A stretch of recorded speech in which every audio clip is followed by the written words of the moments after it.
جناب والا غوث اعظم غوث رکھنے والے داتا کو پکارنے والے قرآن کہتا ہے ان الذین تدعون من دون اللہ جو اللہ کے علاوہ غیروں کو پکارتے ہیں جو جناب والا پیروں کو پکارنے والے ہیں قرآن پاک واضح طور پہ کہہ رہا ہے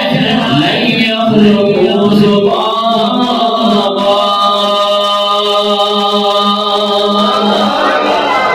وہ تو جناب والا مکھی بھی نہیں بنا سکتے قرآن کہتا ہے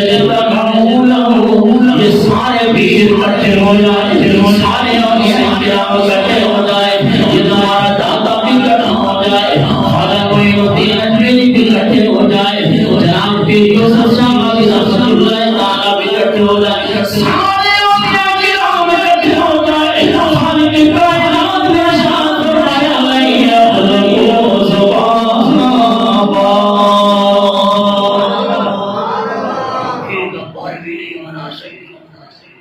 اور مکھی بنانا تو دور کی بات ہے قرآن آگے فرماتا ہے وَإِن يَسْلُبْهُمُ الذُّبَابُ شَيْئًا لَا يَسْتَنقِذُوهُ مِنْهُ اگر وہ مکھی جناب والا سے کوئی چیز کو لے لے ساتھ کر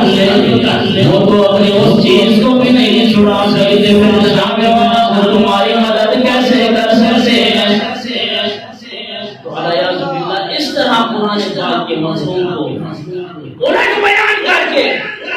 اب جناب یہاں پہ بالکل اللہ کا لفظ آیا اس سے مراد بدھ ہے ترجمہ کیا ہوا یہ جو تم کفار مشرکین یہ جو بتوں کو پوجتے ہو ان کی نظر عبادت کرتے ہو یہ سارے اکٹھے ہو جائیں تو مکھی کا پر نہیں بنا سکتے یہ تو ہمارا بھی ایمان اور عقیدہ ہے اور باقی رہی اولیاء